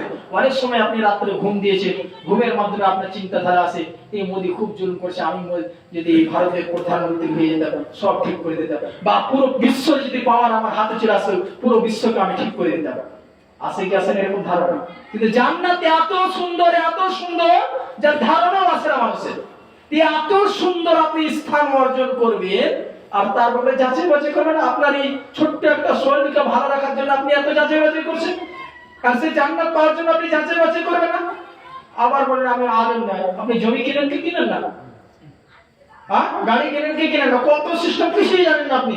বিভিন্ন ব্যক্তির থ্রুতে সঠিকটা বাইর করেন কি করেন না, আপনি দিনের সম্পর্কে বাইর করতে পারেন না। এই প্রশ্ন আপনার ব্যর্থ, এই প্রশ্নের মাধ্যমে আপনি সক্ষম হতে পারেন। এই প্রশ্ন আল্লাহ রাব্বুল আলামিনের কাছে যখন আপনি উপস্থাপন করার আগে আপনাকে ছুঁড়ে ফেলে দেওয়া হবে। আপনি দুনিয়ার এই ছোট্ট জীবনটাকে সুরক্ষিত রাখার জন্য, সুস্থ রাখার জন্য কত ধরনের তুমি আপ্রাণ চেষ্টা করেছো, অর্থ থেকে নিয়ে খাবার দাবার সমগ্র জিনিস দিক দিয়ে, আর তুমি এত সুন্দর জান্নাত পাবে, এত ভয়াবহ জাহান্নাম থেকে আপনি নিরাপদ পাবেন, আর আপনি একটাও পরিশ্রম করবেন না, কখনো ভাবারও আপনি চিন্তা ভাবনা করবেন না, সেটাকে আপনি অপরাধ হবে। চিন্তা ভাবনা করাটাকে অপরাধ হবে। আজকে অনেক গোলামা যারা মানহাজে সালাফকে ফলো করে না, তাদের এই দাবি কেন তুমি কোরআন পড়বে, কেন তুমি হাদিস বোঝার চেষ্টা করবে, আসলে তারা ভ্রান্তর মধ্যে রেখেছে। তাই আপনি যদি অধ্যয়ন করতে লাগেন তার ভ্রান্ত স্পষ্ট হয়ে যাবে, তার জন্য আপনাকে সেখানে হাত দিতে সে দেওয়ার জন্য প্রস্তুত হবে, আর সেটাই হচ্ছে। সুতরাং আপনাকে এটা ভেবে নিতে হবে প্রত্যেকটা জিনিস করার পূর্বে, কেননা আমল হচ্ছে নিষিদ্ধ, আমল করা যাবে না সেটাই করা যাবে যেটা কোরআন হাদিস দ্বারা প্রমাণিত, যেটা ওহীর মাধ্যমে প্রমাণিত। এই জন্য আপনাকে যাচাই করা অপরিহার্য। যে কোনো আমল করছেন, যতক্ষণ আপনি যাচাই করবেন না আপনার আমল করা চলবে না। আর যার অনুসরণ করছেন যে ইমামদের, তাদের এটাই মত, তাদের এই মত যে আপনি যতক্ষণ যাচাই করছেন না তার উপর আমল করিয়েন না। ইমাম আবু হানিফা রাহিমাহুল্লাহ তিনি বলেন লা ইয়াহিল্লু লিআহাদিন আন ইয়াখুযা বিকাউলিনা মা লাম ইয়ালাম মিন আইনা আখাযনাহু, কোন ব্যক্তির জন্য বৈধই নাই আমার কোন কথাকে গ্রহণ করা যতক্ষণ পর্যন্ত সে জানছে না সেটি কোথা থেকে আমি নিয়েছি। ইমাম আবু হানিফা কি বলছেন, আমার কোন কথাকে কোন ব্যক্তির জন্য গ্রহণ করা বৈধ নয় যতক্ষণ পর্যন্ত সে জানবে না আমি হাদিসের কোন পাতা থেকে, কোরআনের কোন আয়াত থেকে আমি বিষয়টিকে ইস্তিমবাদ করে আমি এর উপর আমল করছি। তা আপনি চোখ বন্ধ করে 70 বছর আপনার ভাবি 70 বছর অতিবাহিত হয়ে গেছে, এখন পর্যন্ত আপনি জানেন নাই কিছু, এখন পর্যন্ত আপনার চক্ষু খুলেনি। আপনি ইমাম আবু হানিফা রাহিমাহুল্লাহর আপনি স্লোগান দেন আমি হানাফি, আপনি বাস্তবে হানাফি নয় যতক্ষণ পর্যন্ত আপনি তা অধ্যয়ন করবেন না, জানবেন না। যদি না জেনে আপনি আমল করছেন, যে আমল করছেন সে আমলের পদ্ধতি নীতিমালা সম্পর্কে আপনি জানছেন না, সে আমল করছেন আর নিজেকে হানাফি বলছেন, আপনার হানাফি বলার অধিকার নাই।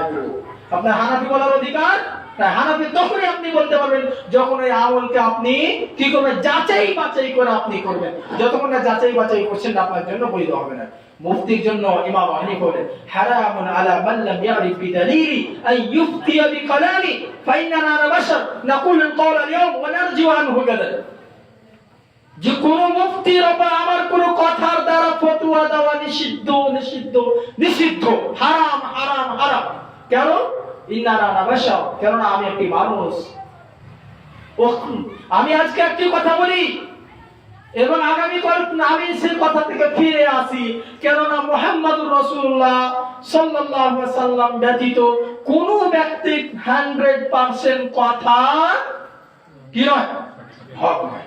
শুধুমাত্র নবী মুহাম্মদুর রাসূলুল্লাহ সাল্লাল্লাহু আলাইহি সাল্লামের কথা, তিনার বাণী পুরোটাই 100% সত্য, 100% হক। ইবাদত তো কোনো ব্যক্তির হক নাই। এই জন্য কোন ইমামকে যদি আপনি ফলো করছেন, অন্ধভাবে তার প্রত্যেকটা কথাকে মেনে নেবে, এটা সেই ইমামকে আপনি উপহাস করছেন। কেননা কোন ইমাম বলেনি যার দিকে আপনি নিজেকে ইঙ্গিত করে তার নামের সাথে নিজেকে জুড়ে রেখেছেন, সেই ইমামও কখনো বলেনি পুরোভাবে অন্ধভাবে আমার অনুসরণ করে, এই কথা কখনো বলেনি। তিনারা সকলেই নিজে কি করেছে, যে আমাকে ঝেড়ে দিয়েছে। এবারে আপনি যদি করেন, আপনি ফাঁসবেন। এই জন্য আপনার এই কাজ করা যাবে না, এখান থেকে আপনাকে বাঁচতে হবে। এবার মালিক রাহিমাহুল্লাহ তিনি বলেন যে অনেক ব্যক্তিকে যাদেরকে দেখবেন যে এই সমস্ত আমল করছে, তখন যারা আমল করে তাদেরকে জিজ্ঞাসা করলে বাধা দিলে তারা এই উত্তর দিয়ে থাকে, আপনি খারাপ কি করছি, ভালোই তো কাজ করছি, নবীর প্রশংসা করছি, আল্লাহর প্রশংসা করছি, তার পবিত্রতা বর্ণনা করছি, রুকু সাজদা হচ্ছে, সালাত আছে, কোরআন আছে, তো তেলাওয়াত করছি, আর প্রত্যেকটা শব্দতে 10টা করে নেকি দেওয়া হবে, এত ভালো ভালো জিনিস, সমস্যা কি? ইমাম মালিক রাহিমাহুল্লাহ তিনি বলেন, মানিত্তাদা ফিল ইসলামে বিদআতান ইয়ারা হাসানাতান ফাকাদ জামা আন্না মুহাম্মাদান সাল্লাল্লাহু আলাইহি ওয়াসাল্লাম কানা ওয়াসাল। যে কোন ব্যক্তি যদি ইসলামে কোন নতুন জিনিস আবিষ্কার করলো, তারপরে সে সেটাকে ভালো জানলো, ইয়ারা হাসানাতান, বিদআতকে জন্ম দেওয়ার পর সেটাকে ভালো ভাবলো, আর প্রত্যেকটা বিদআত কিন্তু ভালোই ভাবলো, ইয়ারা হাসানাতান, হাসানা ভাবলো, ফাকাদ জামা আন্না মুহাম্মাদান সাল্লাল্লাহু আলাইহি ওয়াসাল্লাম কানা ওয়াসাল। সেই ব্যক্তি ধারণা করলো, অবশ্যই ফাকাদ জামা, কাদ নিয়ে সেখানে কাদ তাহকিক, অর্থাৎ সেটাকে দৃঢ় করার জন্য। এই শব্দটা যে আছে, যদি নাও যদি কোনো ব্যক্তি আজ একটু জ্ঞান রাখেন তো এটা বুঝতে পারবেন, এখানে দৃঢ় করার জন্য শব্দটা আছে, কাদ জামা, অবশ্যই অবশ্যই সে ব্যক্তি ধারণা করলো, খানা ওয়াসাল, যে মুহাম্মদ সাল্লাল্লাহু আলাইহি ওয়াসাল্লাম রিসালাতে খিয়ানত করে, নাউযু বিল্লাহি মিন যালিক, নবী সাল্লাল্লাহু আলাইহি ওয়াসাল্লাম রিসালাতে খিয়ানত করেছে। আল্লাহ রাব্বুল আলামিন পবিত্র কোরআনে ঘোষণা দিয়েছে, আল-ইয়াউমা আকমালতু লাকুম দীনাকুম ওয়া আতমামতু আলাইকুম নি'মাতি ওয়া রাদিতু লাকুমুল ইসলাম দীনা। তোমাদের উপর আমি আমাদের দ্বীনকে পরিপূর্ণ করে দিলাম, তার উপর সন্তুষ্ট হয়ে গেলাম। সবকিছু আলোচনা করি, যার কারণে ইহুদি হযরত ওমর ফারুক রাদিয়াল্লাহু তাআলা আনহুকে বলেছিল যে আপনার ধর্মের মধ্যে একটি এমন কোরআনের আয়াত অবতীর্ণ হয়েছে, এটা যদি আমরা পেতাম, সেই দিনটাকে আমরা উৎসবের দিন বানিয়ে নিতাম, ঈদের দিন বানাতাম। সেটা কি? আল-ইয়াউমা আকমালতু লাকুম দীনাকুম ওয়া আতমামতু আলাইকুম। এটা এত মূল্যবান নিয়ামত যে এক ইহুদি বলছে আমরা ধর্ম কি করতে হবে, সেটাকে ঈদের দিন বানাতাম। কিন্তু আমরা মুসলিম অসজাগ, নিন্দার মধ্যে পুরোভাবে ডুবে আছি, যার কোনো মূল্যায়ন করতে পারছি না, নিজে যাই তাই আল্লাহ রাব্বুল আলামিন যা তা বানানো থেকে আমাদেরকে সুরক্ষিত করেছে, তাই বানিয়ে চলে যাচ্ছে আজকে আমরা। এত মূল্যবান তো আল্লাহ রাব্বুল আলামিন বলছে পরিপূর্ণ করে দিয়েছি। আর এই বিদআতি যে বিদআত আবিষ্কার করছে, সে কি বলছে না পরিপূর্ণ না? তার কর্ম এটাই বলছে, সে যদি মুখে না বলে। মানুষ কথা বলার দুইটা অ্যাঙ্গেল রয়েছে, একটা লিসান আর একটা আছে হাত, তার অবস্থা। একটা হালের দ্বারা তার অবস্থা কথা বলে, তো তার অবস্থা কথা এটাই বলছে। সে বলছে দিন পরিপূর্ণ নয়, পরিপূর্ণ হলে সে একদম করতো। আবার মুহাম্মদ সাল্লাল্লাহু আলাইহি ওয়াসাল্লাম ঘোষণা কি দিয়েছে হজ্জাতুল বিদার সময়, আলা হাল বাল্লাগতু, আলা হাল বাল্লাগতু, আলা হাল বাল্লাগতু, আমি কি তোমাদের কাছে পৌঁছে দিয়েছি, আমি কি তোমাদের কাছে পৌঁছে দিয়েছি, আমি কি তোমাদের কাছে পৌঁছে দিয়েছি। তার সাথে এর মধ্যে কি আমি কোন ধরনের খামতে রেখেছি, কোন ধরনের জিনিস উজ্জ রেখেছি?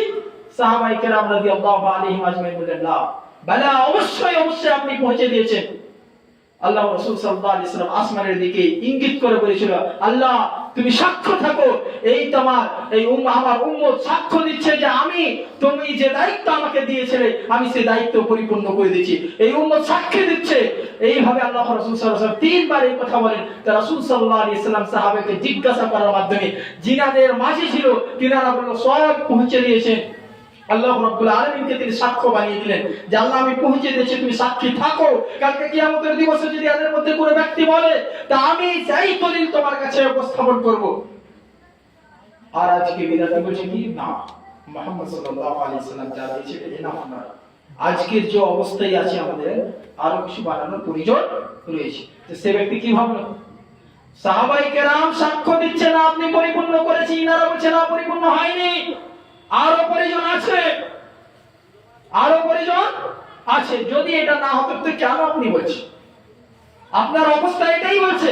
অন্যথায় রাসূল সাল্লাল্লাহু আলাইহি সাল্লাম বলেছেন, মা বাকিয়া শাইউন ইউকাররিবু মিনাল জান্নাহ ওয়া ইবাইদু মিনান নার ইল্লা ওয়াকাদ বুয়িনা লাহু। কোনই এমন জিনিস নাই যিনি জান্নাতের নিকটে নিয়ে যাবে এবং কোনই এমন জিনিস নাই যিনি জাহান্নাম থেকে আপনাকে নিরাপদ দান করবে। সে সমস্ত জিনিস আমি আপনার সামনে তোমাদের সামনে উপস্থাপন করে দিয়েছি। জাহান্নাম থেকে কিভাবে আপনি বাঁচবেন, জান্নাত কিভাবে পাবেন, প্রত্যেকটা জিনিস নবী মুহাম্মদ সাল্লাল্লাহু আলাইহি ওয়াসাল্লাম বলেছেন, স্পষ্ট ভাবে উপস্থাপন করে দিয়েছে। এরপরে আপনি যে সমস্ত আমল আবিষ্কার করছেন, এই আমলের দ্বারা আর কি পেতে চান?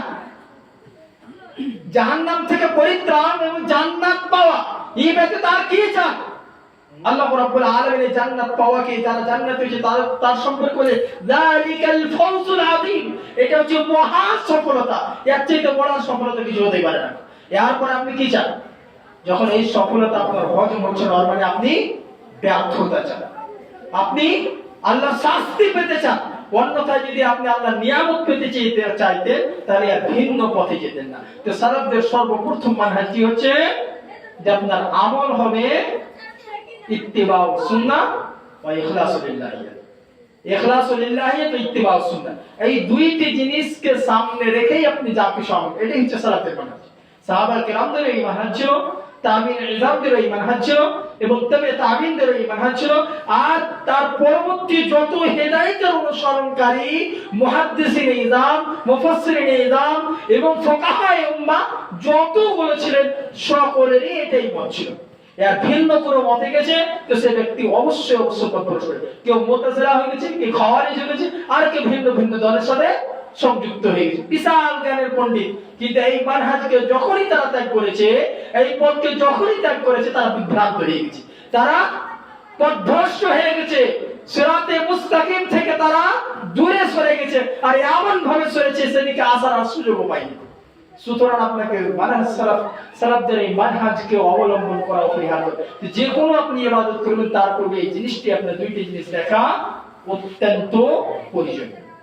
এই দুটি জিনিস অবশ্যই আপনাকে দেখতে হবে। যতক্ষণ পর্যন্ত আপনি ভেরিফাই করবেন না, সংক্ষিপ্ত ছোট প্রশ্নের মাধ্যমে দুটো প্রশ্ন আপনি দেখে নিতে পারেন। সব জিনিস এত লম্বা চওড়া বক্তব্য মুখস্থ থাকবে না। লিমা ফাল কাইফা ফাল, কেন করছেন, কিভাবে করছেন, এই দুইটা প্রশ্ন আপনি মনে রাখেন।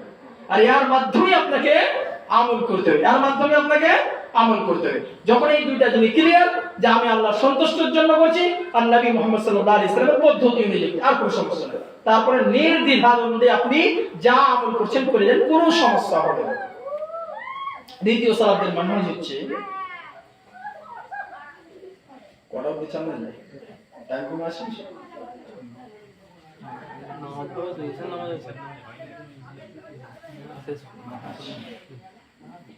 দ্বিতীয় দিকে যাবে না। দ্বিতীয় মানহাজ হচ্ছে সালাতের যে আপনার যে ইবাদত যতগুলি আছে, এগুলা সব জিনিসের মূল চাবিকাঠি হচ্ছে দুই। ওহী, দিন সাব্যস্ত হয় ওহীর মাধ্যমে, দিন সাব্যস্ত হবে ওহীর মাধ্যমে। আর ওহী হচ্ছে দুইটি জিনিস, একটি হচ্ছে কিতাবুল্লাহ, অপরটি হচ্ছে সুন্নাতে রাসূলুল্লাহ। একটা হচ্ছে কিতাবুল্লাহ, আল্লাহর কিতাব, অপরটি হচ্ছে সুন্নাতে রাসূল। এই দুইটি জিনিসের মাধ্যমেই আপনাকে দিন সাব্যস্ত, দিনের যে কোনো জিনিস করবেন এই দুইটি জিনিসের মাধ্যমেই করতে হবে। দুইটি জিনিস ছাড়া ভিন্ন জিনিসের মাধ্যমে আপনার করা যাবে না। এই মর্মে আল্লাহ রাব্বুল আলামিন পবিত্র কোরআনের মধ্যে বলেন, ইত্তাবিউ মা উনজিলা ইলাইকুম মির রাব্বিকুম ওয়া লা তাত্তাবিউ মিন দুনি আউলিয়া কালিলাম মা তাযাক্কারুন। সূরা আরাফ আয়াত নম্বর 7। আল্লাহ রাব্বুল আলামিন বলেন আয়াত নম্বর 3, ইত্তাবিউ মা উনজিলা ইলাইকুম মির রাব্বিকুম ওয়া লা তাত্তাবিউ মিন দুনি আউলিয়া। ইত্তাবিউ মা উনজিলা ইলাইকুম মির রাব্বিকুম, তোমার রবের পক্ষ থেকে যা জিনিস অবতীর্ণ করা হয়েছে তার অনুসরণ করো। ওয়ালা তাত্তাবিউ মিন দুনি আউলিয়া, আর তোমার আশেপাশে পীর ফকির যতগুলো আছে তাদের অনুসরণ করো না। স্পষ্ট বলে আউলিয়া ওয়ালিদের অনুসরণ, বন্ধুদের যে তোমার অন্তরের খুব নিকটে তাদের অনুসরণ করো না। কিন্তু খুব কম মানুষই উপদেশ গ্রহণ করে, কালিলাম মা তাযাক্কারুন, খুবই স্বল্প মানুষ উপদেশ গ্রহণ করে। সুতরাং আপনাকে আয়াত দ্বারা স্পষ্ট করেছে আল্লাহ রাব্বুল আলামিন যে আপনাকে কর্ম করতে হবে কিসে, হাদিস দ্বারা বা কোরআন দ্বারা প্রমাণিত করে। অপর আরেকটি ওহী কি হচ্ছে, নবী সাল্লাল্লাহু আলাইহি সাল্লামের বাণী, এটাও হচ্ছে ওহী। ওমা ইয়ান্তিকু আনিল হাওয়া ইন হুয়া ইল্লা ওয়াহয়ু ইউহা। কেননা নবী মুহাম্মদ সাল্লাল্লাহু আলাইহি সাল্লাম কোন জিনিস নিজের পক্ষ থেকে বলে না, যাই বলে সেটা আল্লাহ রাব্বুল আলামিনের পক্ষ থেকে যা তিনি বলার অনুমতি দেন তাই বলেন, তাছাড়া ভিন্ন কোনো কথা বলেন না মুহাম্মদ সাল্লাল্লাহু আলাইহি সাল্লাম। হযরত আব্দুল্লাহ বিন আমর বিন আস রাদিয়াল্লাহু তাআলা তিনি মুহাম্মদ সাল্লাল্লাহু আলাইহি সাল্লামের প্রত্যেকটা বাণীকে লিপিবদ্ধ করে নিতেন। তাকে তার জাতি বারণ করলে যে তুমি সব কথা লিপিবদ্ধ করো না। লিপিবদ্ধ করতে যখন নিষেধ করে তিনি লিপিবদ্ধ করা বন্ধ করে দেয়, কিন্তু তার অন্তর তৃপ্তি পায় না, যার কারণে তিনি নবী মুহাম্মদ সাল্লাল্লাহু আলাইহি সাল্লামের কাছে এসে প্রশ্ন করে, আল্লাহর রাসূল সাল্লাল্লাহু আলাইহি সাল্লাম, আমার জাতি আপনার সমস্ত বাণীকে লিপিবদ্ধ করতে নিষেধ করছে, কিন্তু আমার অন্তর এতে শান্তি বোধ করছে না, শান্তি পাচ্ছে না। নবী সাল্লাল্লাহু আলাইহি সাল্লাম বলেন, উকতুব ফাওয়াল্লাযী নাফসি বিয়াদি লা ইয়াখরুজু মিনহু ইল্লা হক, যে তুমি লিখো আল্লাহর সত্তার শপথ যার হাতে আমার প্রাণ রয়েছে, এই মুখমণ্ডল দ্বারা হক ব্যতীত বাতিল কখনো আসে না। এর শোনালে আমি দাউদের হাদিস। সুতরাং স্পষ্ট শেয়ার মাধ্যমে যে নবী মুহাম্মদ সাল্লাল্লাহু আলাইহি সাল্লাম যা বলেন সেটাও